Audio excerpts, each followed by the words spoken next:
Welcome to Surya tutorials. तो students, आज हम लोग जो है क्लास 10th के बायोलॉजी के चैप्टर लाइफ प्रोसेसेस के फुल एनसीईआरटी एक्सरसाइज को डिस्कस करेंगे। तो चलिए स्टार्ट करते हैं स्टूडेंट्स। तो क्वेश्चन फर्स्ट हम लोगों का क्या है, the kidney in human beings are a part of the system for. हमारे ह्यूमन बींग्स में जो स्टूडेंट किडनी प्रेजेंट होती हैं ये किस चीज़ का पार्ट होती हैं? Option A nutrition, option B respiration, option C excretion and option D transportation. तो स्टूडेंट्स इसका एग्जैक्ट आंसर क्या होगा? That is excretion. Kidneys students हमारे एक्सक्रीटरी ऑर्गन का एक पार्ट होती हैं। Question number 2, the xylem in plants are responsible for.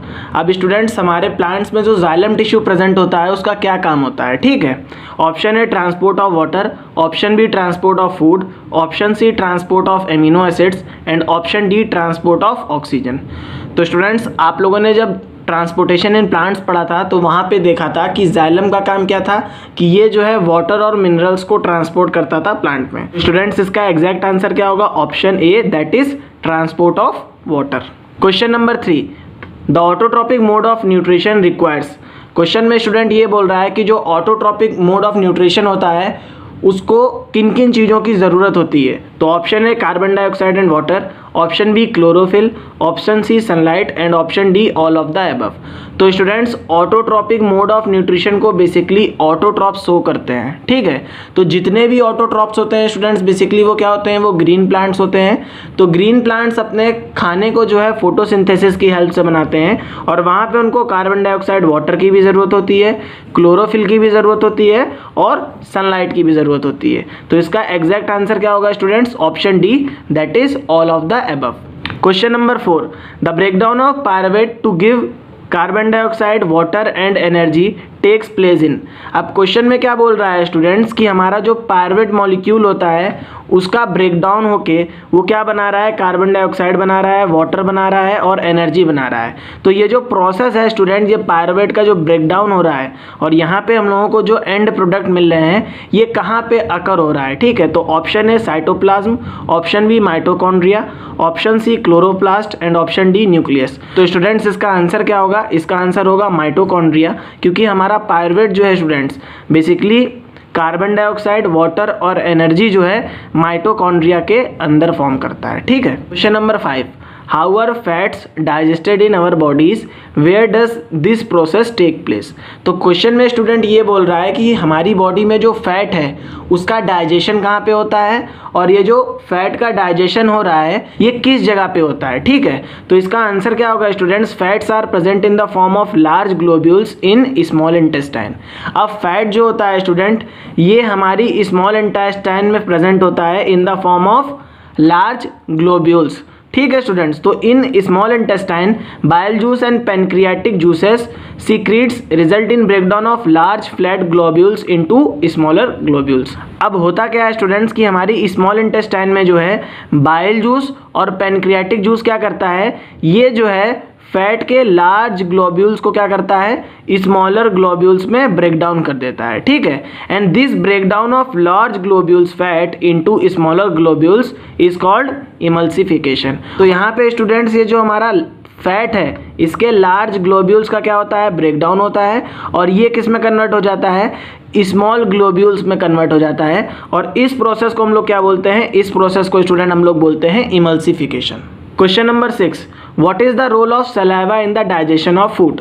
तो स्टूडेंट्स क्वेश्चन में क्या कह रहा है कि सलाइवा का क्या रोल होता है फूड के डाइजेशन में? ठीक है, तो इसका आंसर क्या होगा? Saliva is secreted by salivary glands. The role of saliva in the digestion of food is that it softens the food so that it can be easily swallowed by the mouth. तो students saliva जो होता है हमारा salivary glands में present होता है और saliva का काम क्या होता है स्टूडेंट्स? बेसिकली ये क्या करता है? ये फूड को सॉफ्ट कर देता है जिसकी वजह से जो है हमारा माउथ जो है फूड को आसानी से स्वैलोड कर लेता है। ठीक है, सेकेंड पॉइंट में क्या है student? Saliva also contains amylase enzyme that break the starch into maltose and dextrin. और हमारा जो सलाइवा होता है स्टूडेंट्स बेसिकली ये क्या करता है? ये एमाइलेज एंजाइम को कंटेन करता है जो क्या करता है? जो हमारे फूड को, स्टार्च बेसिकली क्या हमारा फूड है, इसका ब्रेक डाउन कराता है माल्टोज और डेक्स्ट्रिन में। तो यहाँ से आप लोग देख भी सकते हैं स्टूडेंट कि हमारा जो स्टार्च है जब ये एमाइलेज एंजाइम के कांटेक्ट में आता है तो इसका ब्रेक डाउन हो जाता है and it forms maltose plus dextrin. Question number 7, What are the necessary conditions for autotrophic nutrition and what are its by product?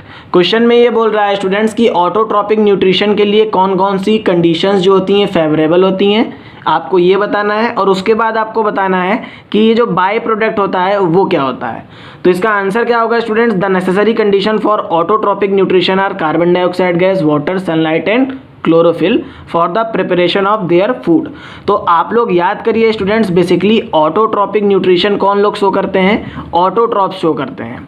और ऑटोट्रॉप्स हमारे क्या होते हैं? जितने भी ग्रीन प्लांट्स होते हैं वो हमारे क्या होते हैं? ऑटोट्रॉप्स होते हैं। और ग्रीन प्लांट्स अपना फूड जो प्रिपेयर करते हैं स्टूडेंट्स, उसके लिए उनको क्या ज़रूरत होता है? उनको कार्बन डाइऑक्साइड गैस की ज़रूरत होती है, उनको वाटर ज़रूरत होता है, उनको सनलाइट की ज़रूरत होती है और क्लोरोफिल की ज़रूरत होती है, जिससे वो क्या करते हैं? अपने खाने को प्रिपेयर करते हैं। तो लास्ट में स्टूडेंट आप लोगों को क्या करना है? आप लोगों को फोटोसिंथेसिस की रिएक्शन को रिप्रेजेंट कर देना है। तो the product formed are given by a reaction. तो यहाँ पे जो भी प्रोडक्ट फॉर्म हो रहा है स्टूडेंट्स वो हम लोग एक रिएक्शन के बेसिस पे दिखा सकते हैं। That is 6 moles of carbon dioxide gas when reacted with 6 moles of water in presence of sunlight and chlorophyll, they form glucose plus oxygen. तो यहाँ पे बाई प्रोडक्ट क्या हो जाएगा स्टूडेंट? हमारा ग्लूकोज हो जाएगा और ऑक्सीजन हो जाएगा। Question number 8, what are the difference between aerobic respiration and anaerobic respiration? Name some organism that use anaerobic mode of respiration. तो स्टूडेंट सबसे पहले हम लोगों को क्या बताना है? सबसे पहले हम लोगों को एरोबिक रेस्पिरेशन और एनारोबिक रेस्पिरेशन में डिफरेंस बताना है। उसके बाद स्टूडेंट सेकंड पार्ट में हम लोगों को कुछ ऑर्गेनिज्म के नेम बताने हैं जो एनारोबिक मोड ऑफ रेस्पिरेशन को शो करते हैं। तो अगर स्टूडेंट्स हम लोग एरोबिक रेस्पिरेशन और एनारोबिक रेस्पिरेशन में डिफरेंसेस देखें तो सबसे पहला डिफरेंस क्या होगा स्टूडेंट? एरोबिक रेस्पिरेशन जो होता है हमारा ऑक्सीजन की प्रेजेंस में होता है और एनारोबिक रेस्पिरेशन जो होता है स्टूडेंट्स ये हमारा एब्सेंस और लैक ऑफ ऑक्सीजन में होता है। सेकेंड पॉइंट में स्टूडेंट हम लोग लिख सकते हैं कि हमारे एरोबिक रेस्पिरेशन में क्या होता है? यहाँ पे जो भी ग्लूकोज होता है इसका कंप्लीटली ब्रेकडाउन होता है। बट अगर हम लोग एनारोबिक रेस्पिरेशन की बात करें स्टूडेंट तो यहाँ पे क्या होता है? यहाँ पे जो हमारा ग्लूकोज होता है इसका इनकम्प्लीट ब्रेकडाउन होता है। एरोबिक रेस्पिरेशन जो है basically it occurs in plants and animal cells. Aerobic respiration हमारे प्लांट्स और एनिमल सेल्स में होता है। अगर हम लोग बात करें स्टूडेंट्स एनारोबिक रेस्पिरेशन की, एनारोबिक रेस्पिरेशन बेसिकली यीस्ट में अकर होता है, ह्यूमन मसल सेल्स में अकर होता है और एनारोबिक बैक्टीरिया में होता है। ठीक है, तो यहाँ से हम लोगों ने डिफरेंसेस के बारे में बात कर ली। अब हम लोग जो है स्टूडेंट्स कुछ ऑर्गेनिज्म के नेम देखेंगे जो एनारोबिक मोड ऑफ रेस्पिरेशन को शो करते हैं। तो some organism that use anaerobic mode of respiration are yeast, anaerobic bacteria and muscle cells of human. तो ऐसे ऑर्गेनिज्म जो basically student anaerobic mode of respiration को शो करते हैं, दीज आर यीस्ट, ये हमारे यीस्ट होते हैं या हमारे एनारोबिक बैक्टीरिया होते हैं। और मसल सेल्स ऑफ ह्यूमन जो होती हैं स्टूडेंट्स वो भी क्या करती हैं? वो भी कभी कभी जो है एनारोबिक मोड ऑफ रेस्पिरेशन को शो करती हैं। Question number 9, how are the alveoli design to maximize the exchange of gases? Question में क्या बोल रहा है स्टूडेंट्स? यहाँ पे हम लोगों को ये बताना है कि जो हमारे लंग्स में एल्वेलाई प्रेजेंट होते हैं ये किस तरीके से जो है स्टूडेंट्स एक्सचेंज ऑफ गैसेस को मैक्सिमाइज करते हैं। मीन्स इनके थ्रू जो है गैसेस का एक्सचेंज किस तरीके से मैक्सिमाइज हो जाता है, बढ़ जाता है। ठीक है, तो इसका आंसर क्या होगा students? Alveoli present in the lungs are responsible for the exchange of gases. तो स्टूडेंट्स बेसिकली लंग्स में क्या प्रेजेंट होते हैं? लंग्स में जो है एल्वेलाई प्रेजेंट होते हैं और एल्वेलाई में क्या होता है? एल्वेलाई में ही जो है गैसेस का एक्सचेंज होता है। ठीक है, तो these are grapes like structure surrounded by blood capillaries. अब ये क्या होती है स्टूडेंट्स? बेसिकली ये ग्रेप्स लाइक स्ट्रक्चर होती हैं जो ब्लड कैपिलरीज से सराउंडेड होती हैं। They provide very large surface area for the absorption of gases और एक्सचेंज ऑफ गैसेस। यहाँ पे क्या होता है स्टूडेंट्स? हमारी जो एल्वेलाई होती हैं ये क्या करती हैं? ये बहुत ही लार्ज सरफेस एरिया को प्रोवाइड करती हैं। इसका आंसर क्या होगा? They provide a very large surface area which is responsible for the absorption और एक्सचेंज ऑफ गैसेस। जिसकी वजह से क्या होता है स्टूडेंट्स? बेसिकली जब ये लार्जर सरफेस एरिया को प्रोवाइड करती हैं तो वहाँ पे क्या होता है? गैसेस का एक्सचेंज ज़्यादा होता है या जो गैसेस का एब्जॉर्प्शन है वो ज़्यादा होता है। तो हम लोग कह सकते हैं students this maximize the exchange of gases in alveoli. इस तरीके से स्टूडेंट्स बेसिकली जो एल्वेलाई होती हैं ये गैसेस का एक्सचेंज को क्या करती हैं? मैक्सिमाइज कर देती हैं। ठीक है, question number 10, what could be the consequences of deficiency of haemoglobin in our body? तो तो क्वेश्चन में स्टूडेंट क्या बोल रहा है कि अगर हमारे ब्लड में जो है हीमोग्लोबिन की कमी हो जाए तो हमारी बॉडी में इसके क्या प्रभाव पड़ेंगे। तो इसका आंसर क्या होगा student, haemoglobin is the red pigment which is responsible for the transport of oxygen to the cell and tissue. अब स्टूडेंट्स बेसिकली हीमोग्लोबिन क्या होता है, हीमोग्लोबिन एक रेड पिगमेंट होता है जो कि हमारे ब्लड में प्रेजेंट होता है और इसका रोल क्या होता है, ये ऑक्सीजन को जो है सेल और टिश्यू तक की पहुंचाता है। अब अगर स्टूडेंट्स हीमोग्लोबिन कम हो जाएगा तो क्या होगा, this leads to the deficiency of oxygen in cells and tissue, जिसकी वजह से क्या होगा स्टूडेंट्स, ऑक्सीजन की कमी हो जाएगी हमारे सेल्स और टिश्यू में। And it also leads to a disease called anaemia, और इसकी वजह से स्टूडेंट्स एक डिजीज भी हो जाती है जिसको क्या बोला जाता है, एनीमिया बोला जाता है। Question number 11, describe double circulation of blood in human beings and why is it necessary. तो क्वेश्चन नंबर 11 जो है स्टूडेंट्स हम लोगों का बहुत इंपॉर्टेंट क्वेश्चन है। इसमें हम लोगों से डबल सर्कुलेशन के बारे में पूछ रहा है और उसके बाद हम लोगों को बताना है कि डबल सर्कुलेशन क्यों नेसेसरी है ह्यूमन बींग्स के लिए। तो double circulation of blood in human beings is a process in which blood flows twice through the heart. अब डबल सर्कुलेशन क्या होता है, डबल सर्कुलेशन ह्यूमन बींग्स में स्टूडेंट एक ऐसी प्रोसेस होती है जिसमें जो हमारा हार्ट है वो क्या करता है, वो ब्लड को 2 बार पंप करता है, या हम लोग ये कह सकते हैं कि हमारे हार्ट से 2 बार ब्लड जो है फ्लो करता है। ठीक है, तो ये 2 प्रोसेस को इन्वॉल्व करता है, एक सिस्टेमिक सर्कुलेशन को और दूसरी पल्मोनरी सर्कुलेशन को। तो स्टूडेंट्स मैं आप लोगों को जो है फ्लो चार्ट के थ्रू जो है सिस्टेमिक सर्कुलेशन और पल्मोनरी सर्कुलेशन को समझाऊंगा और फिर उसके बाद हम लोग जो है इसकी थ्योरी को देख लेंगे। ठीक है, तो स्टूडेंट्स होता क्या है कि हम लोग जो है एयर को इनहेल करते हैं एटमॉस्फेयर से। ठीक है, और यहाँ पे स्टूडेंट्स बेसिकली ये एयर जो है जो हम लोग एटमॉस्फेयर से इनहेल कर रहे हैं ये हमारे लंग्स में कहाँ पे जाती है, एल्वेलाई में जाती है। ठीक है, और एल्वेलाई में क्या होता है स्टूडेंट्स, गैसेस का एक्सचेंज होता है। ठीक है, तो यहाँ पे क्या होगा स्टूडेंट्स कि हमारे ब्लड के साथ क्या होगा, ब्लड के साथ हमारे ऑक्सीजन गैस कंबाइन कर जाएगी और ये ऑक्सीजनेटेड ब्लड हो जाएगा। ठीक है, अब ये जो ऑक्सीजनेटेड ब्लड है, ये ऑक्सीजनेटेड ब्लड जो है स्टूडेंट ये हमारे कहाँ पे जाएगा, हमारे हार्ट में जाएगा। तो यहाँ पे हमारा लेफ्ट एट्रियम होगा, ये हमारा लेफ्ट वेंट्रिकल होगा, ये हमारा राइट एट्रियम होगा और ये हमारा क्या होगा, राइट वेंट्रिकल होगा। ठीक है स्टूडेंट्स, तो सबसे पहले जो हमारा ऑक्सीजनेटेड ब्लड है ये स्टूडेंट्स लेफ्ट एट्रियम में पहुँचता है और लेफ्ट एट्रियम में पहुँचने के बाद क्या होता है स्टूडेंट्स, यहाँ पे कॉन्ट्रैक्शन के बाद ये हमारे लेफ्ट वेंट्रिकल में पहुंचता है। ठीक है स्टूडेंट्स, अभी भी स्टूडेंट हमारा जो ब्लड है वो कैसा है, वो ऑक्सीजनेटेड ब्लड है। लेफ्ट वेंट्रिकल में क्या होता है स्टूडेंट्स, यहाँ पे हमारे ब्लड की पंपिंग होती है। अब ये पंपिंग जो होती है स्टूडेंट्स, अब इसको जो है सिस्टमिक आर्टरी जो है इसको स्टूडेंट कहाँ तक लेके जाती है, सिस्टमिक आर्टरी जो है इसको हमारे सेल्स तक की लेके जाती है। हमारे ह्यूमन बींग्स में जो सेल्स प्रेजेंट होते हैं वहाँ तक की लेके जाती है। तो यहाँ पे क्या होता है, सेल्स ऑक्सीजन गैस को एब्जॉर्ब कर लेते हैं और कार्बन डाइऑक्साइड गैस को रिलीज़ कर देते हैं ब्लड में। तो यहाँ पे क्या होगा स्टूडेंट्स, हमारे ब्लड के साथ जो है कार्बन डाइऑक्साइड गैस कंबाइन हो जाती है। तो यहाँ पे हमारा ये डीऑक्सीजनेटेड ब्लड हो जाता है। ठीक है स्टूडेंट्स, तो अगर आप लोग देखें तो यहाँ पे ये जो पहली प्रोसेस हो रही है जिसमें हमारा जो पंपिंग हुई फर्स्ट टाइम, यहाँ पे लेफ्ट वेंट्रिकल से हमारे हार्ट ने पंपिंग करी और ये ऑक्सीजनेटेड ब्लड सिस्टमिक आर्टरी ने जो है सेल्स तक की पहुँचाया। तो इसको हम लोग क्या बोलते हैं, इसको स्टूडेंट हम लोग बोलते हैं सिस्टमिक सर्कुलेशन।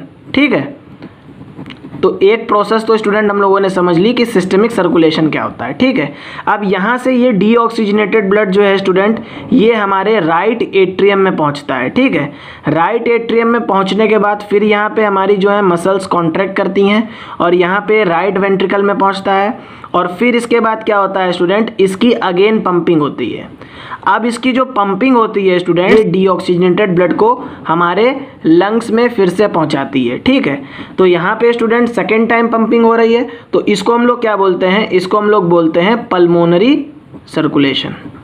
ठीक है, तो हम लोगों ने स्टूडेंट्स यहाँ से समझ लिया कि सिस्टमिक सर्कुलेशन क्या होता है और पल्मोनरी सर्कुलेशन क्या होता है। अब हम लोग जो है इसकी थ्योरी देख लेते हैं। Systemic circulation, from lungs oxygenated blood carry to the left ventricle, here pumping of blood occur, as a result of which it is carried to the cell and tissue of the body. This process is called systemic circulation. हमारे lung से student क्या होगा, lung से oxygenated blood जो है हमारे ventricle में पहुंचेगा, वहाँ इसकी पंपिंग होगी और इस प्रोसेस को हम लोग क्या बोलते हैं, सिस्टमिक सर्कुलेशन बोलते हैं। अब हम लोग जो है स्टूडेंट्स पल्मोनरी सर्कुलेशन को देख लेते हैं। तो यहाँ पे क्या होगा, from the cell and tissue of the body it is carried to the right atrium where it is pumped again to reach to the lungs. अब क्या होगा स्टूडेंट्स, सेल और टिश्यू से कहाँ पे पहुंचेगा, हमारा डीऑक्सीजनेटेड ब्लड हमारे राइट एट्रियम में पहुंचेगा और वहाँ पे इसकी अगेन पंपिंग होगी और पंपिंग होने के बाद इसको कहाँ पे पहुंचा दिया जाएगा, इसको लंग में पहुंचा दिया जाएगा। फिर वहाँ पे क्या होगा स्टूडेंट्स, गैसेस का एक्सचेंज होगा। तो इस प्रोसेस को हम लोग क्या बोलते हैं, इस प्रोसेस को हम लोग बोलते हैं पल्मोनरी सर्कुलेशन। तो this process of pumping of blood to reach to the lungs again called pulmonary circulation. अब स्टूडेंट्स इसके सेकेंड पार्ट में क्या बोला था कि हम लोगों को ये बताना है कि जो हमारा जो ह्यूमन बींग्स हैं उसमें डबल सर्कुलेशन क्यों होती है। ठीक है, तो ये इसलिए होती है because for the separation of oxygenated and deoxygenated blood it ensures a high efficiency of supply of oxygen to the body. तो यहाँ पे students double circulation human beings में इसलिए होती है क्योंकि हमारा जो ऑक्सीजनेटेड ब्लड है वो डीऑक्सीजनेटेड ब्लड के साथ क्या हो, कभी कंबाइन ना हो और हाई एफिशिएंसी बनी रहे सप्लाई ऑफ ऑक्सीजन की हमारी बॉडी में, जिससे कि हमारी जो बॉडी के सेल्स हैं या टिश्यू हैं उनमें कोई भी इफेक्ट ना पड़े। क्वेश्चन नंबर 12, तो what are the difference between the transport of materials of xylem and phloem. तो यहाँ पे स्टूडेंट्स हम लोगों को जो है जाइलम और फ्लोएम के डिफरेंसेस के बारे में बताना है। ठीक है, तो यहाँ पे अगर हम लोग स्टूडेंट डिफरेंसेस देखें तो जाइलम में जो है स्टूडेंट सिर्फ और सिर्फ वाटर और मिनरल का ट्रांसपोर्ट होता है और फ्लोएम में क्या होता है स्टूडेंट्स, फ्लोएम हमारा फूड का ट्रांसपोर्ट करता है। ठीक है, जाइलम जो होता है स्टूडेंट्स, जाइलम में हमारे जाइलम वेसल्स पाई जाती हैं और ट्रैक्योइड्स पाए जाते हैं। लेकिन अगर हम लोग फ्लोएम की बात करें स्टूडेंट्स तो फ्लोएम में हमारे क्या पाए जाते हैं, फ्लोएम में हमारे सीव ट्यूब्स पाए जाते हैं और कंपेनियन सेल्स पाए जाते हैं। ठीक है स्टूडेंट्स, अगर हम लोग बात करें स्टूडेंट्स जाइलम की तो no energy is used, only push and pull force required to transport water and minerals. यहाँ पे जो है स्टूडेंट्स कोई भी एनर्जी का यूज़ नहीं होता है जब वाटर और मिनरल्स का ट्रांसपोर्टेशन होता है, ओनली पुश और पुल फोर्स का यूज़ होता है। लेकिन स्टूडेंट्स अगर हम लोग फ्लोएम की बात करें तो फ्लोएम में जब फूड का ट्रांसपोर्टेशन होता है तो यहाँ पे क्या होता है, एनर्जी का यूज़ होता है इन द फॉर्म ऑफ एटीपी। तो फ्लोएम जो है स्टूडेंट्स ये फूड का ट्रांसपोर्ट कराता है लेकिन ये जो है एनर्जी का यूज़ करता है, लेकिन हमारा जाइलम जो है ये एनर्जी का यूज़ नहीं करता है। अगर हम लोग बात करें स्टूडेंट्स तो transportation occurs from the root hairs to leaves and other parts. अब यहाँ पे स्टूडेंट क्या होता है, यहाँ पे जो ट्रांसपोर्टेशन हो रहा है वाटर का, ये क्या हो रहा है, ये बॉटम से टॉप के बीच में हो रहा है। ठीक है, क्योंकि रूट हेयर हमारी बॉटम में होती हैं, सबसे नीचे होती हैं और लीव्स हमारे सबसे ऊपर होती हैं स्टूडेंट्स बेसिकली। तो यहाँ पे जो ट्रांसपोर्टेशन हो रहा है ये कैसा हो रहा है, ये बॉटम से टॉप की तरफ हो रहा है। लेकिन अगर हम लोग बात करें स्टूडेंट्स फ्लोएम में तो फ्लोएम में जो ट्रांसपोर्टेशन होता है ये टॉप टू बॉटम होता है। कैसा होता है, टॉप टू बॉटम। तो यहाँ पे अगर स्टूडेंट्स आप लोग देखें तो transportation occur from leaf to other parts of the plant, that is top to bottom. Question number 13, compare the functioning of alveoli in the lungs and nephrons in the kidney with respect to their structure and functioning.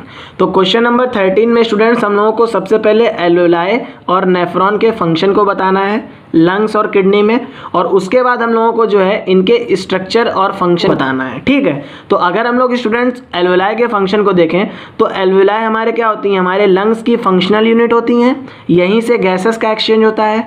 लेकिन अगर students हम लोग nephron की बात करें तो nephron क्या होते हैं, nephrons are the functional and structural unit of lungs. ठीक है, यहीं से क्या होता है, प्यूरिफिकेशन ऑफ ब्लड होता है। ठीक, अब सेकेंड पॉइंट में देखें स्टूडेंट्स तो it provides wider area for exchange of gases. तो यहाँ पे एल्वेलाई का फंक्शन क्या होता है स्टूडेंट्स, एल्वेलाई जो है वाइडर एरिया प्रोवाइड करते हैं गैसेस के एक्सचेंज के लिए। लेकिन अगर हम लोग बात करें स्टूडेंट्स नेफ्रॉन की तो नेफ्रॉन में जो है कोई भी सरफेस एरिया का रोल नहीं होता है। ठीक है, यहाँ पे क्या होता है, यहाँ पे ब्लड का प्यूरिफिकेशन होता है। ठीक, purification of blood occur. Third point में स्टूडेंट्स हम लोग ये कह सकते हैं कि एल्वेलाई में क्या होता है, एल्वेलाई में बेसिकली गैसेस का एक्सचेंज होता है, लेकिन लेकिन यहाँ पे रीअब्जॉर्प्शन नहीं होता है। लेकिन अगर हम लोग बात करें नेफ्रॉन की स्टूडेंट, तो नेफ्रॉन में बेसिकली क्या होता है, नेफ्रॉन में सेलेक्टिव रीअब्जॉर्प्शन होता है रेनल ट्यूब्यूल में। यहाँ से स्टूडेंट्स हम लोगों ने एल्वेलाई और नेफ्रॉन के फंक्शनल के बारे में बात कर ली। अब हम लोग जो है इनके स्ट्रक्चर को देखते हैं, ठीक है। तो अगर हम लोग स्टूडेंट्स एल्वेलाई की बात करें तो एल्वेलाई जो होते हैं स्टूडेंट्स बेसिकली क्या होते हैं, ग्रेप लाइक स्ट्रक्चर होते हैं, और ये जो है मिलियंस ऑफ ब्लड कैपिलरीज से क्या होते हैं, सराउंडेड होते हैं, ठीक है। और यहाँ पे हमारी क्या प्रेजेंट होती हैं स्टूडेंट्स, ब्रोंक्यूल्स प्रेजेंट होती हैं। लेकिन अगर हम लोग बात करें स्टूडेंट्स नेफ्रॉन्स की, तो नेफ्रॉन्स बेसिकली क्या होते हैं, नेफ्रॉन में स्टूडेंट्स हमारा ग्लोमेरुलस होता है। ये बेसिकली क्या होता है, ये हमारे कैपिलरीज का नेटवर्क होता है स्टूडेंट। यहाँ पे ये जो कैपिलरीज का नेटवर्क जिस कप लाइक स्ट्रक्चर में प्रेजेंट होता है उसको हम लोग क्या बोलते हैं, बाउमेंस कैप्सूल बोलते हैं स्टूडेंट। और यहीं से क्या होता है, यहीं से हमारा ब्लड प्यूरिफाई होता है। तो यहाँ पे स्टूडेंट्स अगर हम लोग देखें तो हमारे नेफ्रॉन में 3 तरीके के ट्यूब्स भी प्रेजेंट होते हैं। पहला पीसीटी, दूसरा हमारा हेनलेस लूप और तीसरा हमारा डीसीटी। और एक कलेक्टिंग डक्ट में क्या होता है स्टूडेंट्स, बेसिकली कलेक्टिंग डक्ट में हमारी यूरिन कलेक्ट हो जाती है। लेकिन आप लोग हमेशा याद रखिएगा स्टूडेंट कि कलेक्टिंग डक्ट जो होता है ये नेफ्रॉन का पार्ट नहीं होता है। नेफ्रॉन में glomerulus, Bowman's capsule, PCT, DCT और हेनलेस लूप ही आते हैं। तो बेसिकली स्टूडेंट्स यहाँ पे हम लोग ये भी कह सकते हैं कि जो पीसीटी प्लस डीसीटी और ये जो हेनलेस लूप होते हैं, इन तीनों अगर हम लोग ट्यूब को मिला दें तो इसको हम लोग बोलते हैं रेनल ट्यूब्यूल। और रेनल ट्यूब्यूल में क्या होता है, सेलेक्टिव रीअब्जॉर्प्शन होता है। तो स्टूडेंट्स यहाँ पे हम लोगों ने जो है एल्वेलाई और नेफ्रॉन्स के स्ट्रक्चर के डिफरेंसेस को भी देख लिया। तो अगर आप लोगों को मेरा ये वीडियो अच्छा लगा हो तो प्लीज़ चैनल को सब्सक्राइब करिए, वीडियो को शेयर करिए और कमेंट करिए। थैंक्स।